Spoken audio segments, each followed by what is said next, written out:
5, 4, 3, 2, 1, go!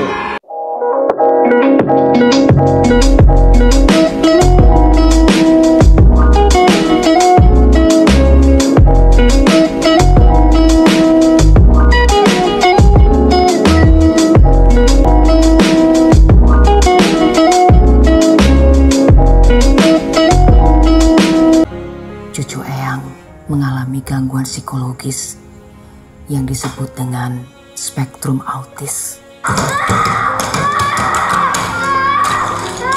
Roti jam 9 Eyang, roti jam 9 Eyang. Cuma ibu yang bisa membantu saya, Bu. Cuma ibu yang bisa menolong anak saya.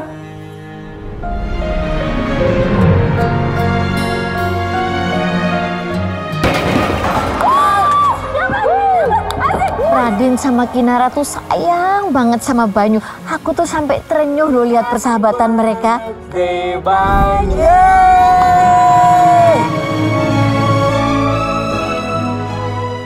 Kamu tuh memang hebat. Urus anak kayak gitu sendirian lagi. Sanggup nggak sanggup, Mbak? Harus sanggup. Very smart. Very smart. Banyu. Kamu itu mestinya tahu diri. Saya ini ngebesarin Radin bukan untuk jadi pelindung kamu, tahu nggak? Jangan mendekat. Radin, sabar. Jangan. Maaf Mas, nggak bisa. Bangun main. Radin, bangun. Sahabat yang sejati itulah kita. Biarkan ku menari. Apa cucu saya bisa sembuh, Ibu? Biarlah aku menggantikan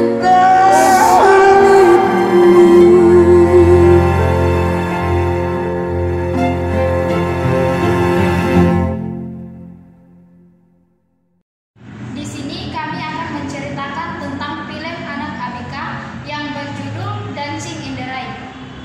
Film Dancing in the Rain berkisah tentang sosok anak lelaki bernama Banyu yang telah ditinggalkan oleh kedua orang tuanya sejak masih kecil. Ia lalu diasuh dan dirawat dengan penuh kasih sayang oleh neneknya atau yang sering dipanggil dengan Eyang Uti. Walaupun dengan kondisi sekarang, Banyu tetap melanjutkan sekolah dasar seperti anak lain. Namun tentu saja banyak yang membulinya. Saat itu dibantu oleh Radin dan juga Kinara. Persahabatan mereka pun terjalin saat mereka tumbuh dewasa. Sejak kecil memang Banyu sangat menyukai hujan. Ia menjadi sangat gembira saat hujan-hujanan. Dan itu dilakukannya bahkan sampai saat Banyu dewasa seperti Radin dan Kinara. Kisah pahit pun berada dalam persahabatan antara mereka di mana Kinara sudah diagnosis mengidap penyakit meningitis serta ibu Radin, Catherine, yang melarang Radin untuk bersahabatan dengan Banyu. Persahabatan mereka mulai renggang saat Catherine, ibu Radin, menfitnah Banyu yang saat itu sengaja mendorong Catherine hingga terjatuh pada saat bersama. Radin yang melihat hal itu marah besar kepada Banyu dan hubungan mulai retak. Radin yang sedang berlomba tiba-tiba saat pertandingan berlangsung Radin jatuh tidak sadarkan diri. Ia langsung dibawa ke rumah sakit. Dokter berkata bahwa Radin mengalami gagal jantung dan harus cepat mendapatkan donor jantung supaya ia dapat selamat. Banyu yang saat itu sadar bahwa sahabat yang ia anggap seperti saudaranya itu membutuhkan bantuannya. Lalu Banyu langsung menulis surat kepada Eyang yang menuliskan, "I want to give my help to my brother." Radin saat itu hujan pun turun. Banyu yang sangat menyukai hujan pergi ke tengah jalan. Tiba-tiba truk besar menabraknya. Pada saat bersamaan kondisi Kinara mulai memburuk akibat penyakit yang ia derita. Dan Radin pun selamat dari penyakitnya dan Banyu pun meninggal dunia. Dan ibu Radin pun sadar dan mulai menyadari kesalahannya kepada Banyu. Kehidupan keseharian film Dancing in the Rain. Film Dancing in the Rain ini bercerita mengenai Banyu yang dibesarkan oleh neneknya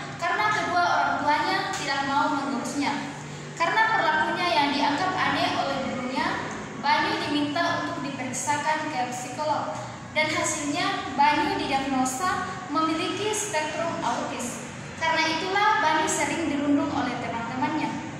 Walau autis, Banyu punya kecerdasan luar biasa, sehingga dirinya jadi anak yang membanggakan dan berhasil membawa pulang berbagai piala lomba akademik sekolah, dan Banyu juga seorang anak yang menyukai bermain hujan. Aktivitas atau kegiatan film Dancing in the Rain ini adalah belajar, kumpul bersama sahabatnya, kemudian pada saat hujan mereka main hujan, dan mengikuti kegiatan-kegiatan akademik di sekolah.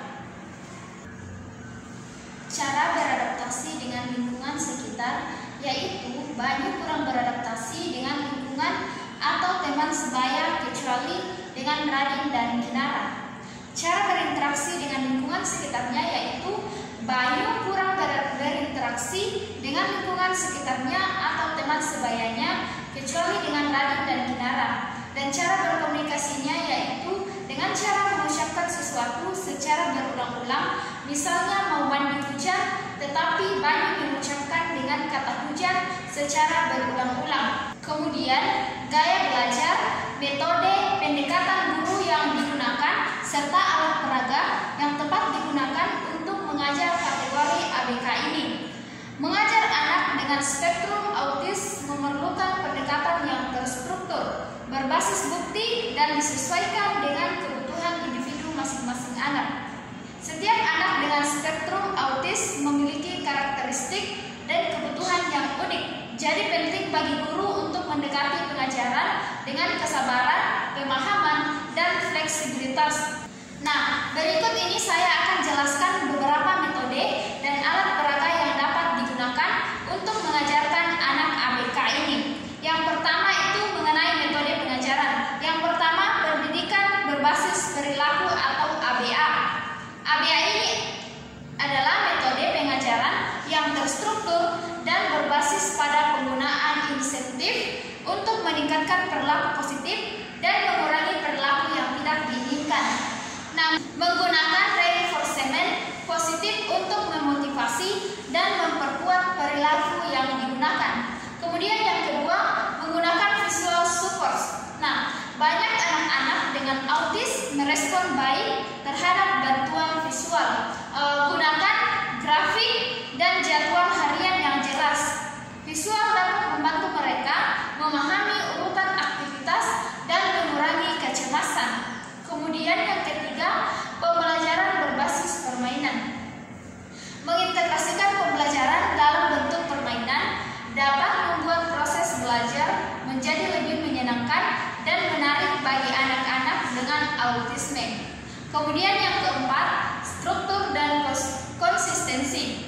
Nah, memberikan struktur dan rutinitas yang konsisten dapat memberikan rasa keamanan pada anak-anak dengan autisme. Transisi yang lambat dan dipersiapkan dapat membantu mencegah kecemasan. Kemudian yang kelima itu dukungan sensorik. Nah, kita perlu memahami kebutuhan sensorik anak dan sediakan lingkungan yang mendukung. Misalnya dengan menyediakan ruang yang tenang atau memberikan benda finger. Alat peraga yang cocok untuk anak autis yaitu yang pertama, papan putih dan marker.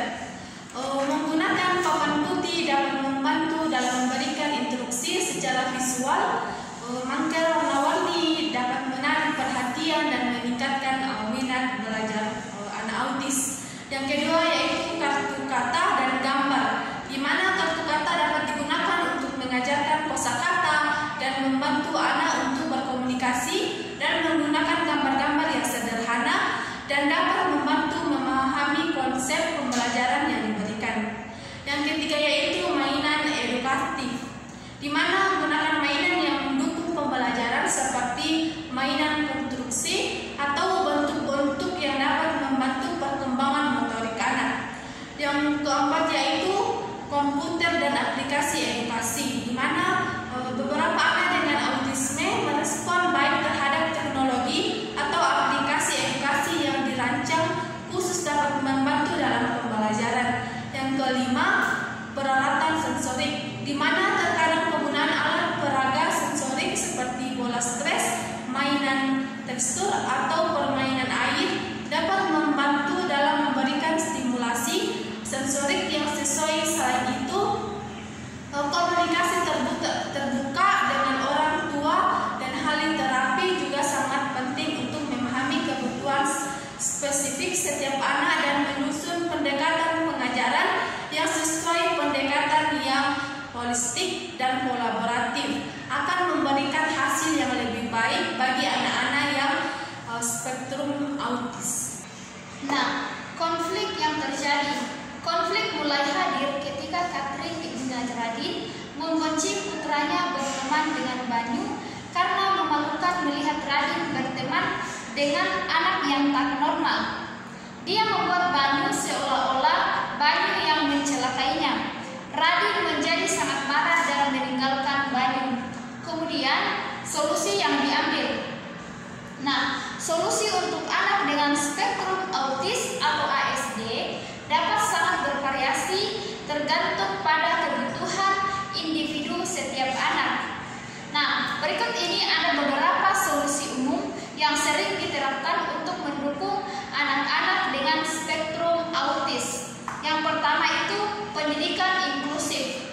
Nah, memberikan pendidikan inklusif yang memasukkan anak-anak dengan autisme ke dalam kelas bersama dengan anak-anak tanpa kecacatan dan memberikan kesempatan untuk interaksi sosial dan pembelajaran yang sehat. Kemudian yang kedua, pembelajaran berbasis individu. Merancang program pembelajaran yang disesuaikan dengan kebutuhan dan tingkat perkembangan masing-masing anak. Kemudian yang ketiga, dukungan guru dan ahli terapis. Artinya melibatkan guru dan ahli terapis khusus dalam proses pembelajaran anak dengan autisme.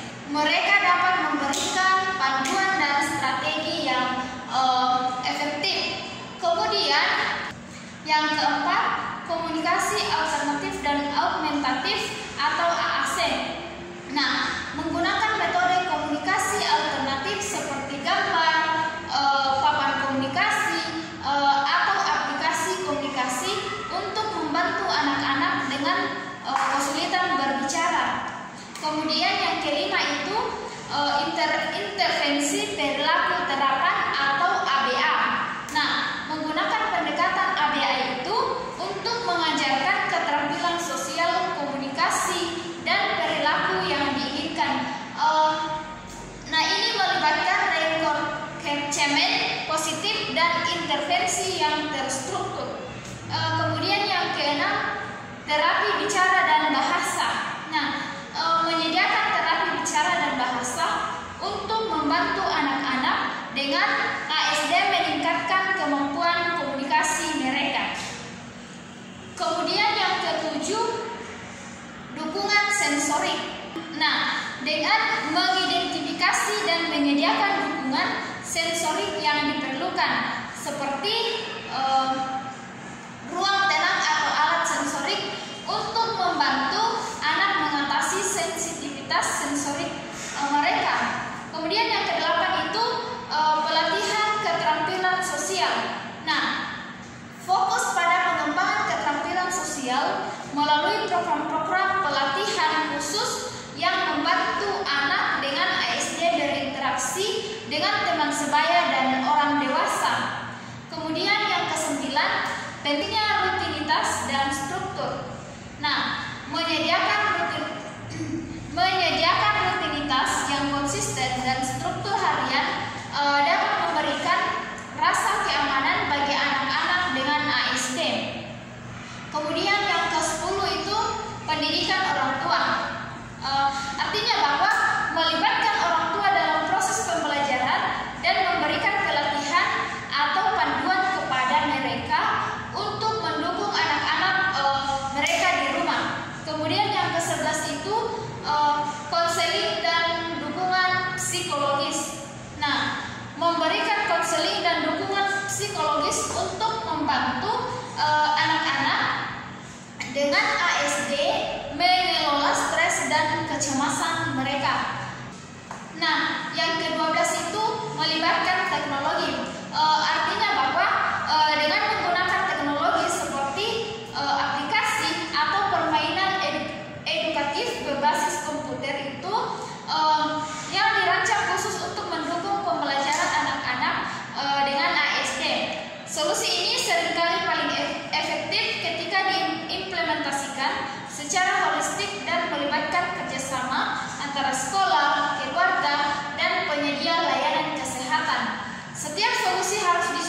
dengan kebutuhan dan karakteristik unik anak dengan spektrum autis.